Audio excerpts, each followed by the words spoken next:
In a quiet, unassuming building in Arizona, there are hundreds of people who are legally dead. But they're not buried. They're not gone. They're floating in giant tanks of liquid nitrogen at temperatures colder than the surface of Pluto, just waiting. Waiting for a future that might, just might, be able to bring them back. And believe me, this isn't science fiction. This is the unbelievable, true story of people betting everything on a second chance.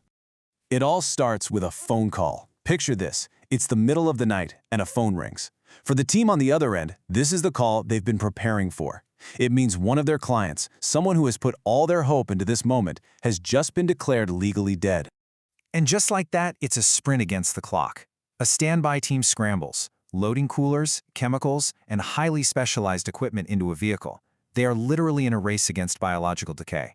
Because every single second that ticks by after the heart stops, precious information in the brain is lost forever. Now, here's where it gets really wild. For that person, this moment isn't an ending. For the team racing towards them, this is actually a beginning. A very, very strange beginning. It's the first step on a journey to try and pause death itself. So you have to be asking, how is any of this even possible? Well, that brings us to the incredible science behind this gamble on the future, a field known as cryonics. The basic idea is, well, it's simple in theory, but incredibly hard in practice. Cryonics is all about preserving a person, or sometimes just their brain, so perfectly that a future civilization, one with far more advanced technology, could repair the damage, cure whatever killed them, and bring them back. To pull this off, you have to get cold. I mean, unimaginably cold.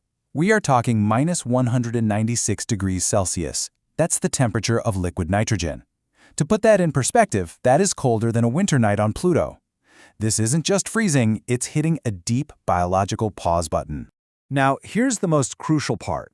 You can't just stick someone in a freezer, right? If you do that, the water in their cells turns into ice crystals, which act like tiny, microscopic daggers, shredding everything from the inside out. It's catastrophic. So instead, modern cryonics uses a process called vitrification. They replace the water in the body with a special cryoprotectant. Think of it as a medical-grade antifreeze that cools down into a smooth, glass-like solid. No ice crystals, no shredding, just preservation. And get this isn't just a theory anymore.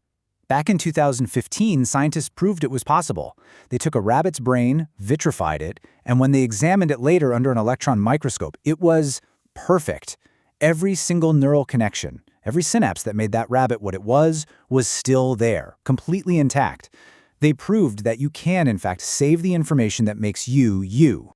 So that just leads to the next big question, right? Who on earth actually chooses to do this? Let's talk about the people themselves, the ones who are currently waiting in those tanks. You might think it's just eccentric billionaires, but the roster is full of scientists, engineers, teachers, everyday people. But some of the stories are just unforgettable. The famous baseball player Ted Williams is in one of those tanks, a decision that tore his family apart in a bitter legal fight. And then there's the absolutely heartbreaking story of Ains, a 2-year-old girl from Thailand. After she died from brain cancer, her scientist parents chose to preserve her brain, clinging to the smallest, most distant hope that they might see her again one day. Now, as you can imagine, this kind of hope isn't cheap. A full-body preservation costs about $200,000. Just preserving the brain is closer to $80,000. Most people fund it through life insurance. But here's the catch. That money has to pay for the upkeep, for the liquid nitrogen, potentially for hundreds of years. So it's not just a bet on science, it's a bet on future economics too. So why do it? When you boil it all down, it comes to this one cold piece of logic. The chance of being revived from cryopreservation, it might be tiny.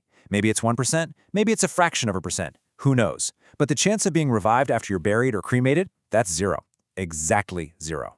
For them, it's the only choice that isn't a guaranteed loss. It's a lottery ticket. Okay, but let's say the science works perfectly. Let's say they can bring people back.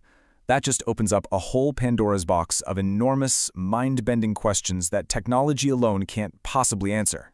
First off, you've got what's called the Rip Van Winkle problem. Imagine you wake up and it's the year 2450.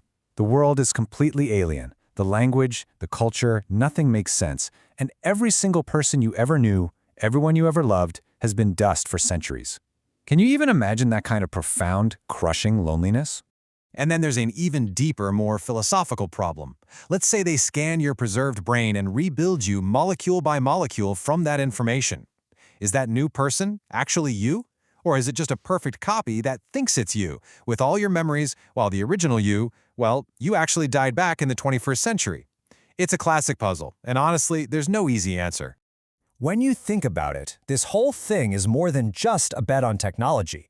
It's really an incredible act of faith in the future of humanity itself.